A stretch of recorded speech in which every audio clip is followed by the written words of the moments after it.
Hello, everybody. Thank you for...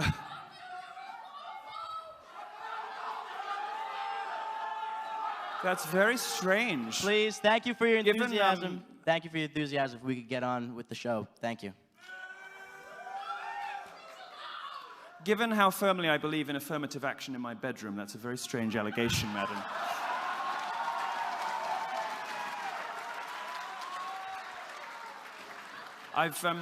I've taken some time out of my busy schedule, being fabulous and doing my hair, to prepare a speech for you. Well, a few remarks, really. Feminism is cancer. Thank you very much. Milo meant to say is that feminism, while being a noble and valiant, courageous movement, there are certain schools of thought that are somewhat unwholesome. Right, Milo? No, I meant it was cancer. Let's use our quiet voices, please. Calm down.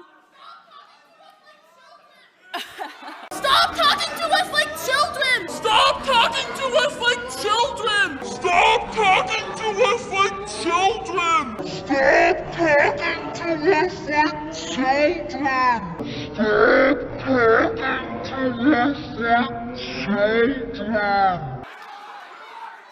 Stop acting like a child, and I will.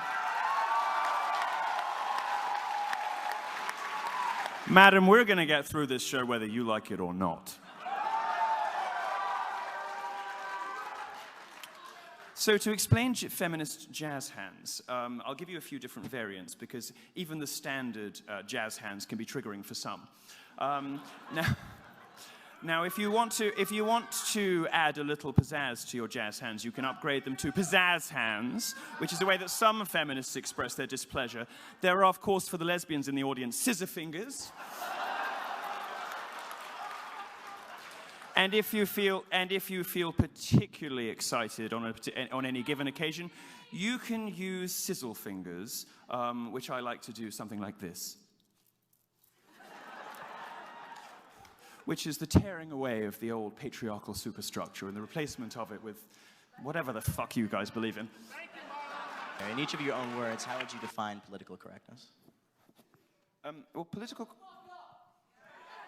That's it! I got the microphone, I have more patience, I have more determination, you will lose. He also has more pool boys. I do. Many To speak. Oh, by the way, sorry, I did forget to mention one thing. For every unscheduled interruption, going back to the beginning of this show, I'm going to give $50 to the Donald Trump campaign. And, sorry, I just forgot to mention it. And $50 to the Yiannopoulos privilege grant. So thank you to the interrupters. The interrupters are helping to send white boys to college, so thanks so much.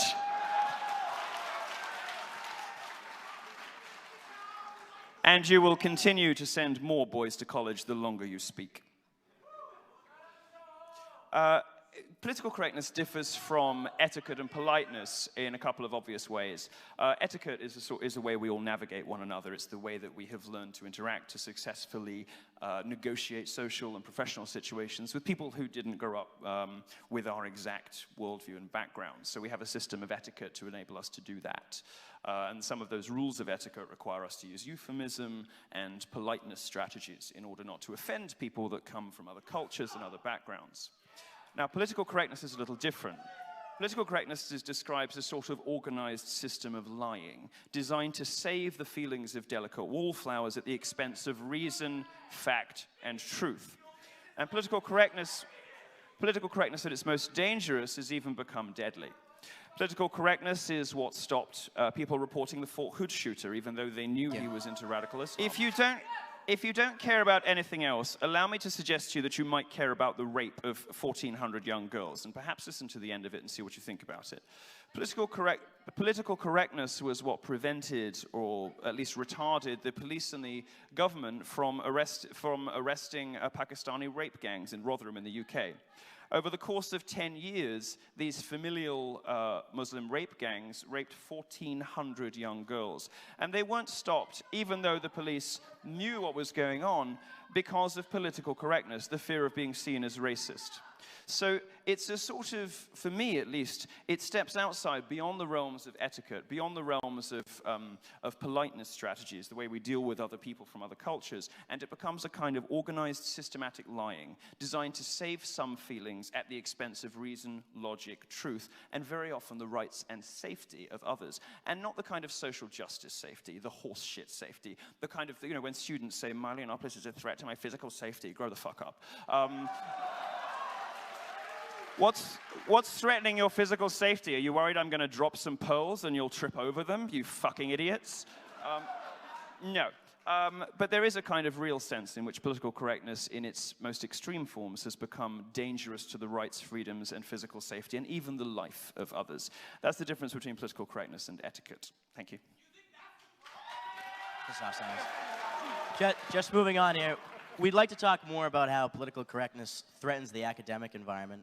Last month, members of our university, in an attempt to, and I'm paraphrasing here, affirm the university's commitment to academic freedom, proposed a motion to the faculty senate that would oppose hate speech on campus.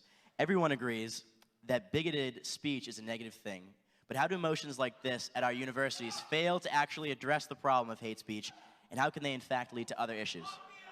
No, I don't agree that bigoted speech is always a bad thing. I think it's important to hear from them. I think it's important to hear from them. You see, what the left wants to do is it wants to enable its extremists on its own side, the sexists and misandrists of the feminism, the black supremacists of Black Lives Matter. They want to enable the extremists on their own side and silence the extremists on the other. Well, I don't like the extremists on either side. Racists, I don't like them, and they don't like me. I'm a miscegenatory, gay Jew. They don't like me at all.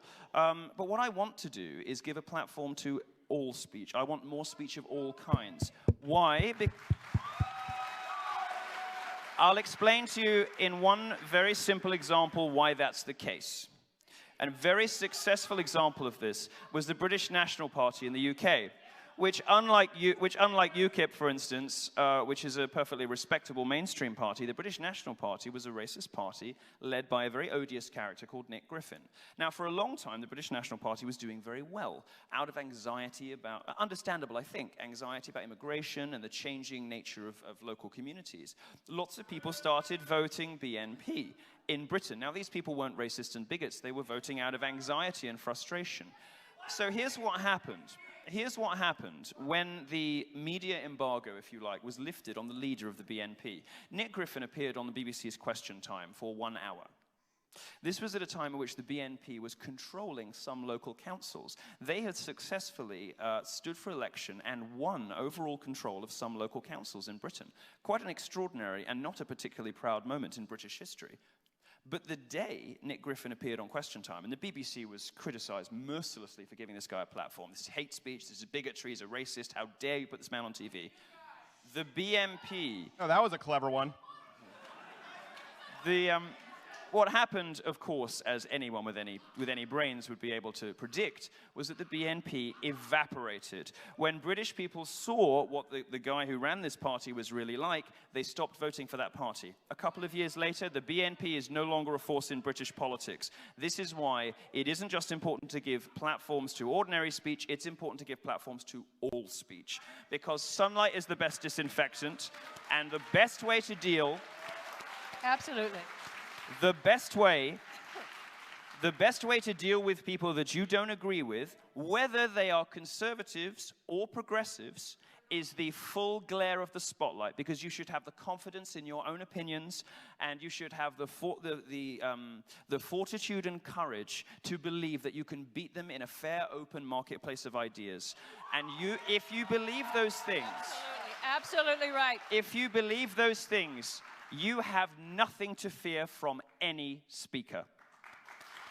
If we are such dangerous people, then let us speak. The more we speak, that should become apparent. My fear is that you believe the more we speak, the more... Please save your comments to the more question and answer reasonable period. we will sound, and people will realize that there has been censorship on this campus. There is no intellectual diversity, and an institution.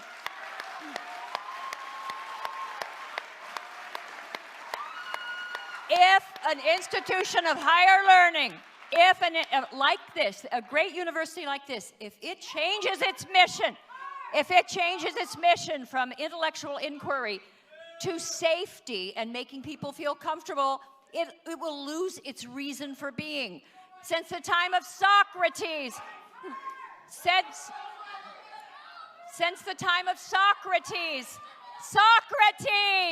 there was debate.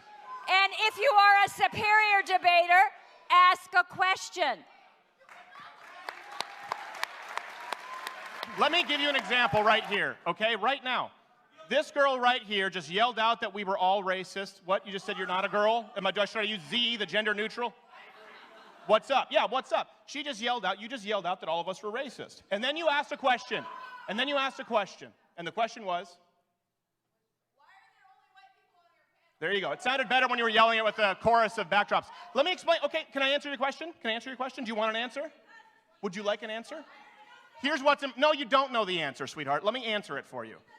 Listen, you have, right here on this panel, you have a gay British Trump supporter, okay?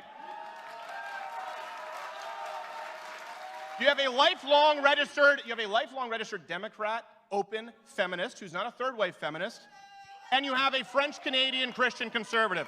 So you may ask, why is there only white people? Because the only diversity you don't care about is that of intellectual diversity. Right. Yes. Please be seated. One second. Please be seated. Thank you for your enthusiasm. Please take a seat. Please take a seat until the discussion is over. Thank you. Thank you very much. I appreciate the applause. You can continue doing that. These people who are yelling out, the reason they are so angry, the reason they are so incapable of hearing this is because, unlike you, the people who are conservative, intellectual thinkers, you've heard all of their opinions before, from every single mainstream news outlet, from every single film that's been made in the last 20 years, from every single professor. This is the first time they're hearing these points of view. That should be a stark contrast and tell you who's thinking for themselves. Let me suggest another reason why people of color, to use the left's preferred expression, are sometimes a little reluctant to express libertarian or conservative points of view. And I'll tell you something that happened to me at American University a few days ago. Guy lined up for the Q&A, very politely, black guy. He said, I was physically threatened by Black Lives Matter on my way in here. Just for coming to hear you speak. And if you don't believe me, it's on camera. He was... Wait, hold on. Did she just change your mind? What? Did she just change your mind? I think I felt a shift because she yelled shit out. Yes, she interrupted me with a bogus buzzword, I'm convinced. And what he said to me was, what do I say? What do I say to black people who have bought into this nonsense when I just want to go about my business listening to a talk? And I said to him, well, they are guilty of the worst kind of racism. They're guilty of the kind of racism they're guilty of the kind of racism that suggests all black people must think alike. They're guilty of the kind of racism that suggests that all black people must think the same. They're just in the same way that people who have problems with me being a gay conservative are guilty of a sort of homophobia, a real homophobia, which actually does delegitimize and belittle a particular group and sort of put them in a box. And he said, well, what do I say to these people? And I said, well, look, here's what you say to them. You go out, you calmly and politely, you say, if you believe that the civil rights struggle matters at all, if you believe that the fight to allow black people to have their voices heard, to have an equal footing with whites in this country, if you believe in the restitution and reparations after slavery, if you believe that it is an important goal to hear black voices, hear mine.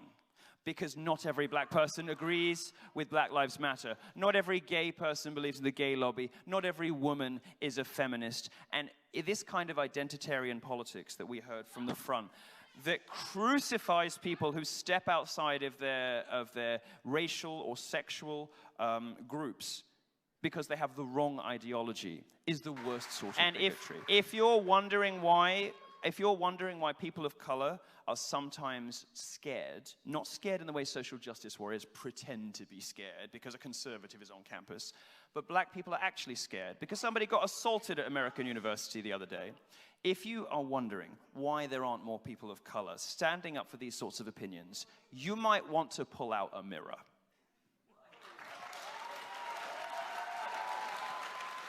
Let's talk about the gender pay gap.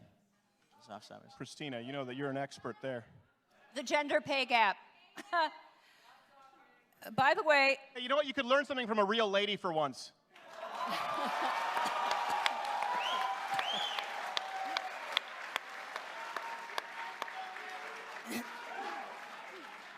If you will listen for a moment, the pay gap that we hear about, that women are cheated out of, almost 25% of their salary, that is based on looking at all women and all men in the workplace. The highest earners are Asian men. They out-earn white men by a margin larger than the gap between men and women. Check your facts and your privilege.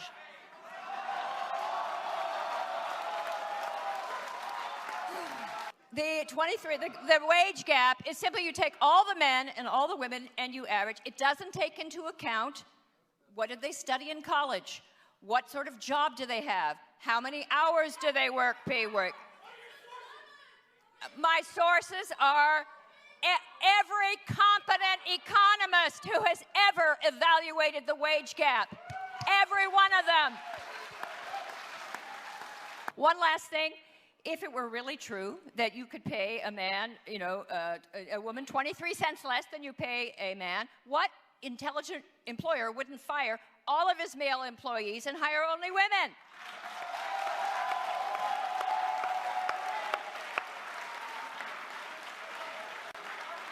It's not true. Anybody who believes it's true hasn't done their research. And if all women who came into my office, I employ 5 people, acted like you, I'd probably pay them less too. I mean, this does present an opportunity the more unscrupulous. So many women believe this lie is true. It does make it cheaper to employ them. No, I mean, I'm kidding, obviously. And they should not major in, you should major in economics or petroleum engineering, not feminist dance therapy. But just to make an observation, I'm a third of the way through into a 66 college tour, and I am in a position to make a couple of generalizations and observations. I am stunned by the indecorousness, rudeness, and plain lack of courtesy and respect shown to respected speakers by the left, and I see nothing even remotely comparable on the libertarian side or on the conservative side. The level of rudeness shown to your fellow audience members and to respected professors is so shocking to me. And it is not, look, I go on Twitter and I go on Twitter and I do polls that say, would you rather your child had A, feminism, or B, cancer? Now, in the case of that poll, 22,000 people voted, and they voted in favor of cancer, 55-45. I had people writing to me saying, my mum just died of cancer, and I still voted cancer. I had people come to me saying, I'm a 2-time cancer survivor, and I still voted cancer. So I can understand why you might want to come and be rude to me, because I can take it, and I'm a provocateur, and I'm not going to do what you do, which is cry the victim afterwards. What I don't understand, and I have never understood, is the level of outright rudeness displayed to a classy lady who is coming here with facts and evidence to challenge your sloppy thinking. I've never understood it, and it speaks so poorly of you. And I just got a word of warning before I pass back. This is the year, just one word of warning for you guys. This is the year the public starts to see these videos. My college tour is penetrating way outside the media that is normally interested in this stuff. Your parents are going to start pulling you from college if you keep this shit up. They will not donate to these schools. Look at what has happened at Missouri. And I'll tell you something. You privileged, spoiled brats who come from nice middle-class families. Daddy pays your phone bill. Daddy bought you a car. Daddy pays your college fees. Not my daddy, your daddy. Not him. He wouldn't pay your fucking fees. I wonder what's going to happen when your parents see some of this stuff. Because let me tell you, the feedback so far from my tour has been abject horror. And I'll give you one data point, and that is Missouri, which bought into the worst kind of race-baiting, hoaxing, and lying from the student body. What has happened at Missouri? I'll tell you, two things have happened at Missouri. They have lost tens of millions of dollars in alumni donations, and enrollment is down so much. Enrollment is down so much, they've had to close 2 dorms. Do you know what those dorms are called? Strength and excellence. These are the things you lose when you buy into social justice.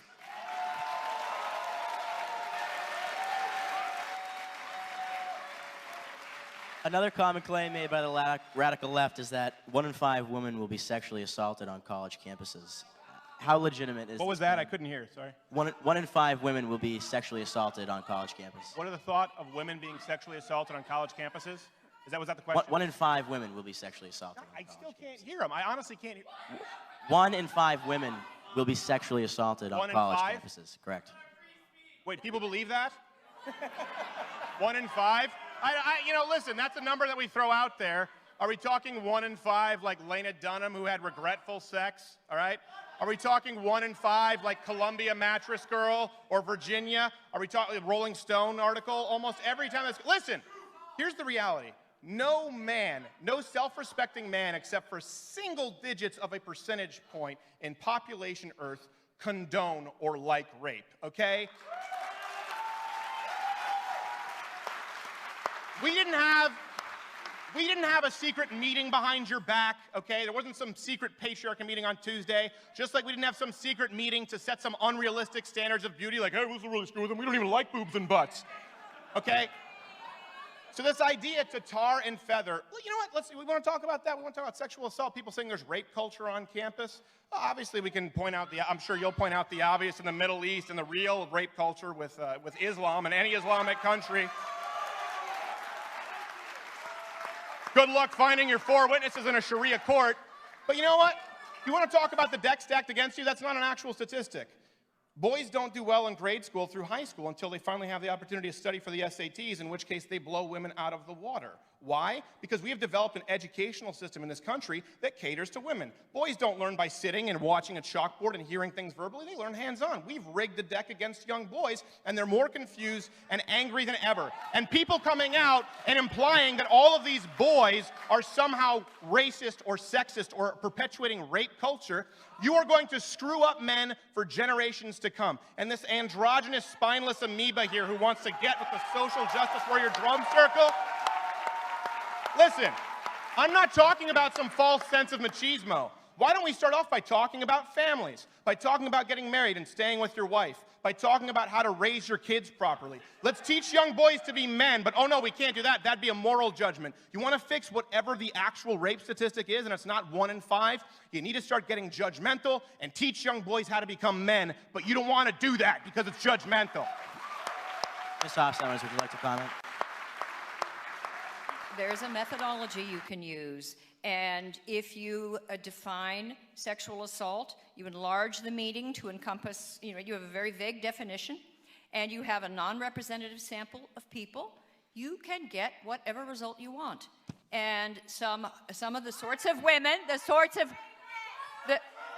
the women that I met at this conference years ago, they already were talking about rape culture, and they wanted to document it, and they're these clever people in thrall to an ideology. They have spent years perfecting these methodologies.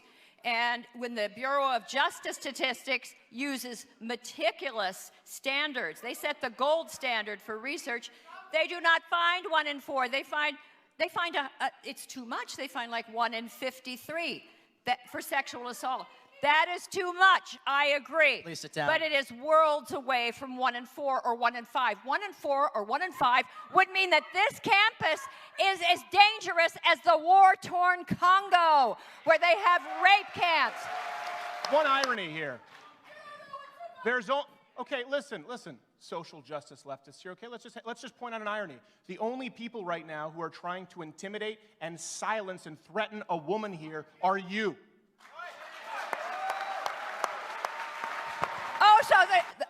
So the truth is racist. That's going to get you a long way in this world. You know, and that's going to help people. That's really going to help people. It's funny, you know, I mean, liberals and the progressive left have run campuses almost unopposed for 30 years, and now liberals are telling us that spaces run by liberals are hotbeds of sexism, racism, homophobia, transphobia, and rape. Maybe it's time to switch things up in the faculty. Just as, and you won't like this either, just as black communities keep voting in Democrat mayors, black communities keep voting in Democrat mayors and see their cities reduced to rubble. Maybe it's time for a Republican. This question might run foul of common courtesies, but you bring up the wage gap. I wonder, how much were each of you paid to be here, if at all? Not enough. Why do you care? Well, obviously I'm independently hugely wealthy.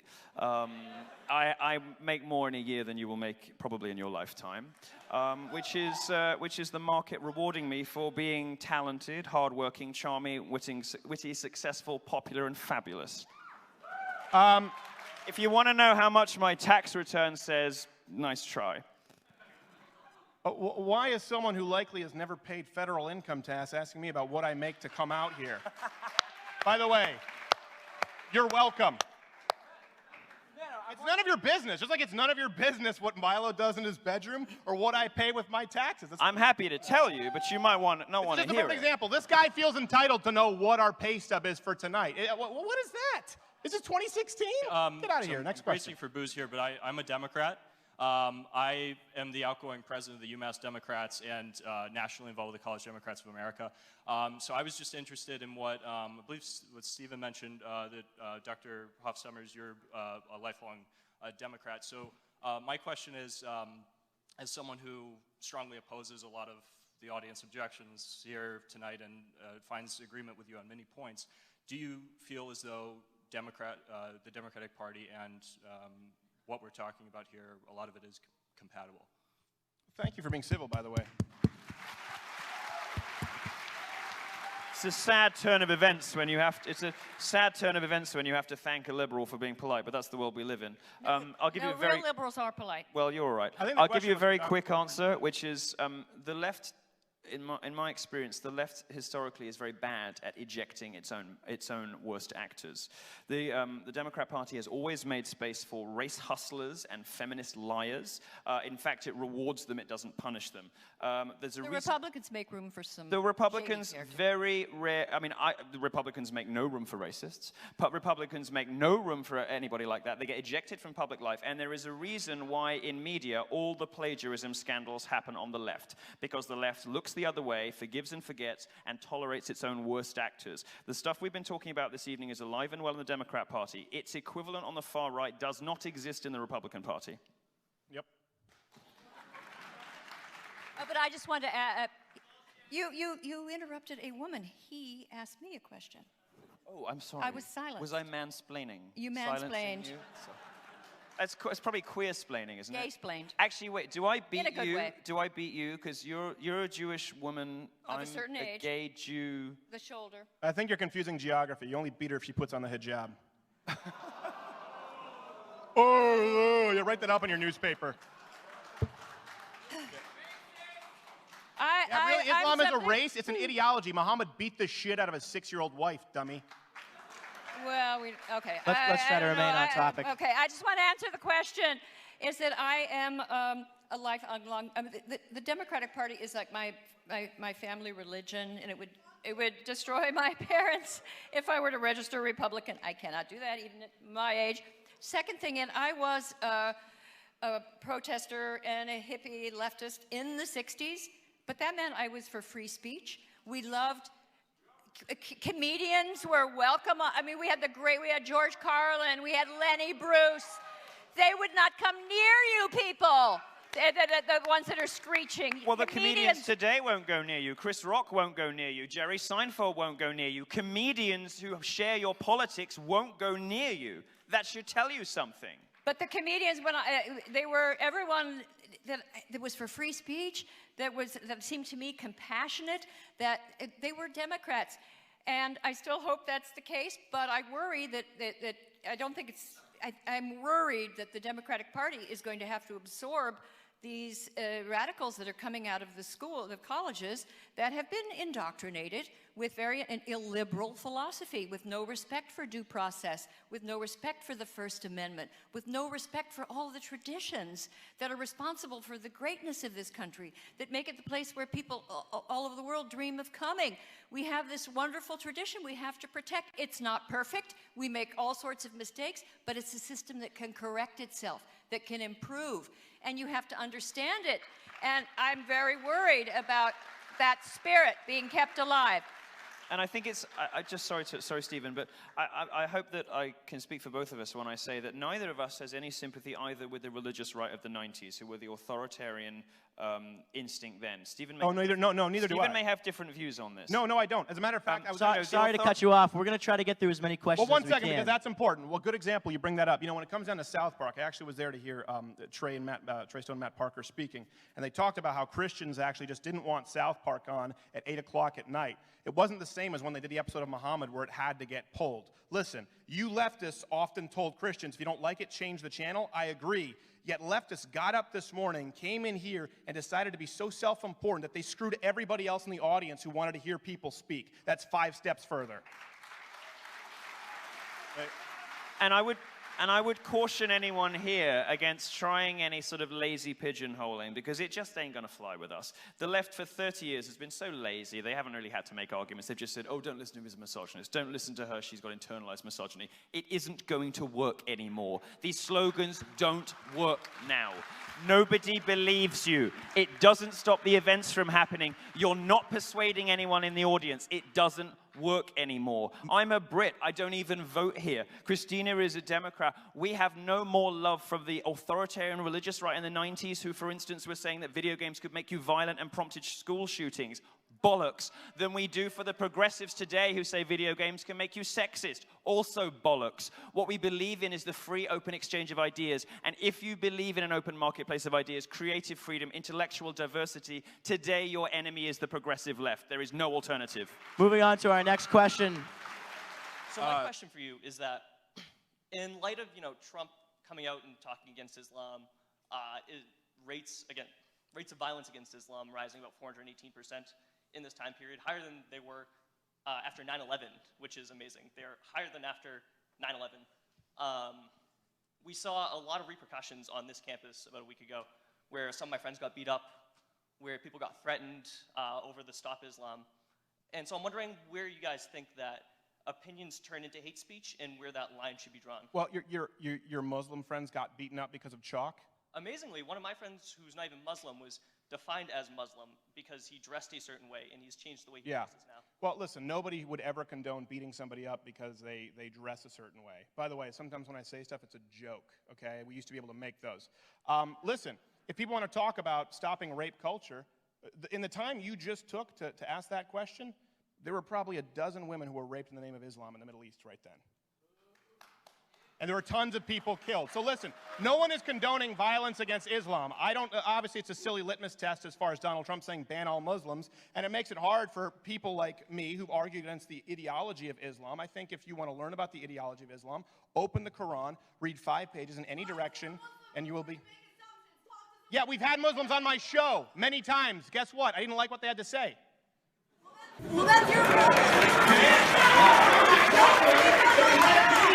I don't like it. On my behalf. I didn't speak on your behalf. Yes, you are. I talked about the Quran. Yes, you are. No, you're not. I wasn't there for the French Revolution. I can talk about it.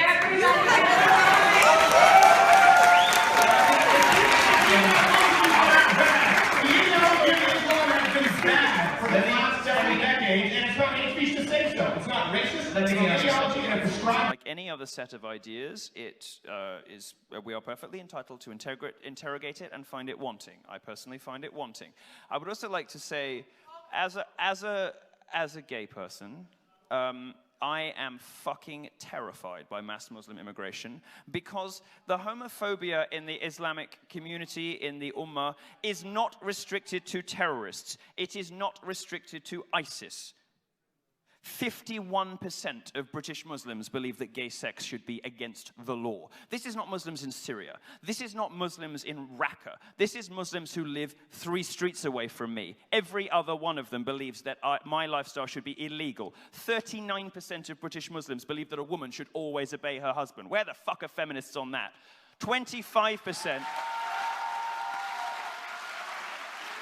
25% of British Muslims believe that Sharia law should be instituted, which under certain circumstances treats a woman's... Milo, he's trying to narrow in on a question. Well, I'm going to finish. Treats a woman's testimony as worth half of a man's. The Queers for Palestine, possibly the stupidest people to walk the face of the earth, overlook the statistic that 97% of Palestinians believe that homosexuality is an unacceptable lifestyle choice. I'm not scared by terrorists, I'm scared by Islam. Moving on to our next question here. When does free speech become hate speech is the basic question, right? Yeah, that's a silly question. Hate speech is a figment of your imagination. If someone says something you don't like, you don't get to label it hate speech. That's it. No, call to action is not allowed. If I say, hey, I'm going to punch you in the face, and I do it, that's not speech, that's an action. If someone says, gosh, I really don't like your face, and it would be nice if it were punched, but I would never do it, is very different. People should be able to say what they want. If you don't like it, walk out, change the channel. We don't believe in hate speech. We answered your question. Leave. Who was beat up because of what I said? Your friend was beat up because of something that I said? That's what we call being unable to substantiate an argument, Mr. Tank Top. Get out. We have to move on to other questions. We'll take our next right. question here. Shame on your delts. Put a shirt on. Shame on your stylist, darling. We'll take our next question right here. All right, so...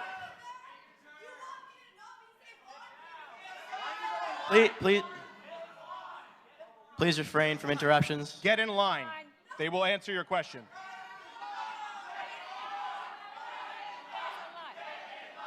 All right, so the question is, there's clearly a little bit part of the gender gap is because of the choices of the majors that people will go into. And I was wondering if you could choose one major to really tell people to steer away from so they can stop being this really ridiculous stat. Which one would you suggest to get rid of at a university? Gender studies should be abolished in all publicly funded universities.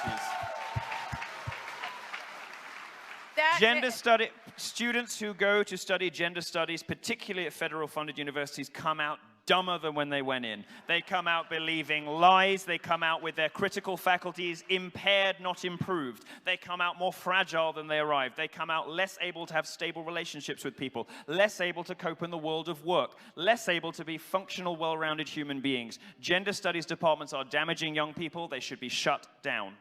And I urge some of the radicals in the room, you're not always going to be radical. Some of you will change. Some of the best anti-Marxists were once Marxists, so I'm waiting for you to, emerge.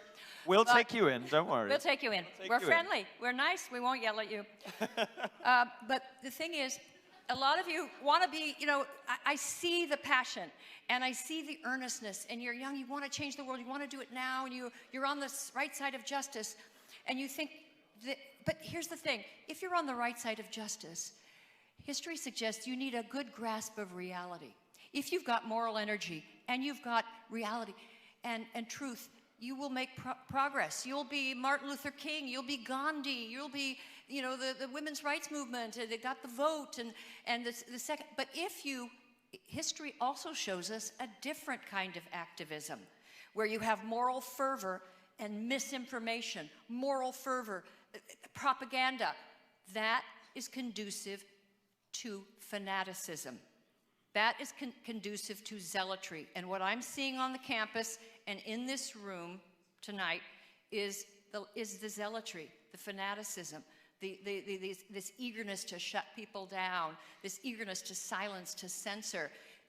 You've got to rethink it. If you want to, yeah. I'd like to build on what Christina said. I mean, most of the people causing trouble in this room are, what, 20 years old? You don't know anything. You don't know anything. So I would encourage, and I don't mean that to be offensive, although, you know, if you take it as that, I don't give a shit. But why not try, you mentioned Socrates earlier, why not try one of the great virtues of the Greek philosophers, intellectual humility? Why not consider the possibility that somebody else might have something to add to your view of the world? Why not consider the possibility, the radical notion, that you could be wrong? Moving on. If you guys were aware of the things that you said before about Islam, and I wonder if you guys are aware of how that contributes to acts of violence against Muslim people and Islamophobia, but you kind of already answered it, so let me just say, fuck Trump and Black Lives Matter. And, sir, I have a question. Change my worldview. Are you concerned with the real rise of anti-Semitism on campus? And that at Columbia University, at Oberlin College, there are Jewish kids who are, I mean, there are threats now. It's an amazing to loss safety. of perspective. You know, you have these advocacy statistics about the supposed explosion of Islamophobia, which, you know, basically always boils down to hijab pulling. Like people forgotten 9/11. I mean, are you people too young to remember that you know, buildings were brought down in New York, Belgium a couple of weeks ago, Paris a few months before that, and you're worried about a bit of hijab pulling? Get a fucking grip. Why do you feel compelled to defend an ideology that would throw you off a roof for looking like Rachel Maddow? Oh, and by the way, it's not just terrorists. It is 10, 11, 12 mainstream Muslim countries that would execute me for being gay. This is not terrorism. This is Islam, and I am entitled to dislike it. So this is okay. We're gonna move on to directed more at Mr. Yiannopoulos and Mr. Crowder, and this is pertaining to the BDS movement and the radical left. And would you agree that across the European continent, and to a degree in America, the radical left, such as, for example, the Green Party in Sweden, or for Labour in the UK with Jeremy Corbyn, have entered some sort of an alliance with radical Islamists due to mutual animosity towards Israel, the Jewish people's right to self-determination, and more broadly the idea of the nation-state? Yes, and the West in general. Western capitalist free democracy. They don't like it. Feminists don't like it, and neither do Islamists. And they want a world that looks quite similar. They want women to cover up. They want all sorts of things that look very similar. Radical feminism of today and Islamism don't look that different. They all hate the West. Well, think about it. Just here we had feminists and we had people who were angry about Muslim clapping if they heard that you were banned on campus. It's no different than book burning. These people are claiming that we're racist fascists, and they're clapping when someone isn't even allowed to speak, and they think somehow it's altruistic. So, of course, these people have no priorities as it relates to free speech.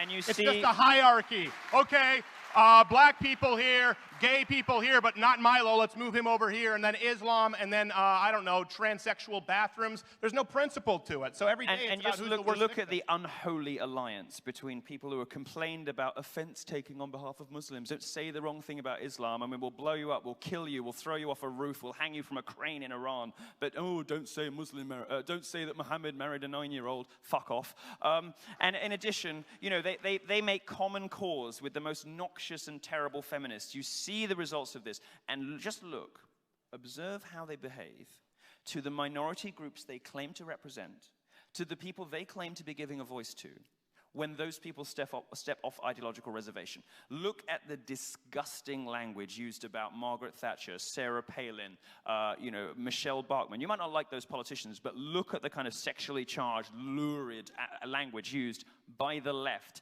against women who don't sign up to the sisterhood. Well, Dr. Summers, they do it with her all the time. And look at what's happened this evening, the lack of respect and courtesy, the bizarre allegations of racism, who even knows where that came from.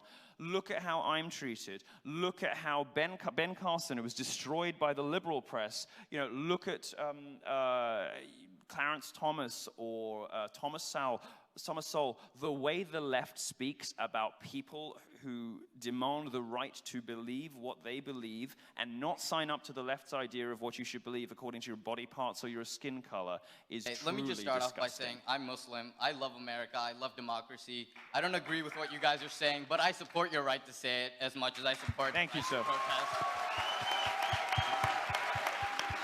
good.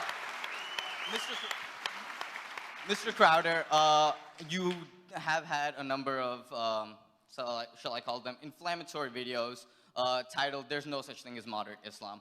How can you make such a definitive claim when the version of Islam that I practice, that my peers practice on a daily basis, is very moderate and differs from your perspective on the religion of Islam? Thank you very much. I think that's a fair question, and I think it's one that deserves answering. People here talk about how racist, homophobic we are, how we mistreat women. Can you point me to any Islamic country that would meet the standards that they've set for people like us tonight? Any Islamic country that women are treated equal? No, we're not confusing politics. We're talking about anywhere where Islam congregates to achieve political power on planet Earth. Is there any bastion of freedom and equal rights in the Islamic world? The only place that people point to are places like UAE, Indonesia, where people are violently mistreated if they convert to Christianity, where women are mistreated. Listen, I think that there are a lot of great Muslims here in the United States who think as you do. But the fact is, that has never actually been rooted in a place of power in the moderate Islamic world. And when I talk about these videos... Yeah, well, unfortunately, Islam, unlike Christianity or Buddhism, is an actual political system. It is a prescribed system of law. It is not merely religious ideology. It is a prescription on a legal system of government, and that's why you see remarkably anti-freedom, anti-free speech, anti-woman, anti-gay legislation in every Islamic country on the world. I don't care what you have to say about it. I'm looking to their laws. Stop speaking, fascist, you're a great public spokeswoman for Muslims. It's also worth considering in the light of what Stephen's saying, there isn't a single world-class university anywhere in the Muslim world. Not one. Why? Because there are structural problems with Islam that prevent this from happening. And you know, you have apply the same standard. You have two kinds of Muslims in the U.S. You know, some of you aren't going to like this, but I'm going to tell you anyway because it's true. You have two kinds of Muslims in the U.S. You have nice, assimilated, middle-class Muslims who, let's be honest, aren't the most devout believers. They don't necessarily do namaz. So some of them don't pray 5 times a day. They drink, they smoke, they have sex outside, whatever. You know, let's just say they're cultural Muslims. Like I might be a cultural Catholic, perhaps you might say, right? These are not people who pray 5 times a day. You have these people, and you have them here because you don't border any Muslim countries. You need to take an intercontinental flight to get here, which limits the sort of people who can arrive. So you get nice, middle to upper class Muslims from nice families who are westernized and assimilated, and they're your friends. And you think, gosh, these people are saying such terrible things about Muslims, but I know so many nice Muslims, that can't be true. Well, it's because of where you are in the world, right? So you have those nice middle and upper class Muslims, and you have terrorists. That's all you have here. I don't have a problem with you. What you don't have here is what Germany has. 1.4 million Syrian refugees, or should I say migrants, who come in, commit the most appalling crimes and abuses against women, homosexuals, trans people. You've got nothing to say about that, by the way. What you don't have is a massive influx of working-class Muslim populations, and it will come, and it is coming, and when it does, you will think very differently about this.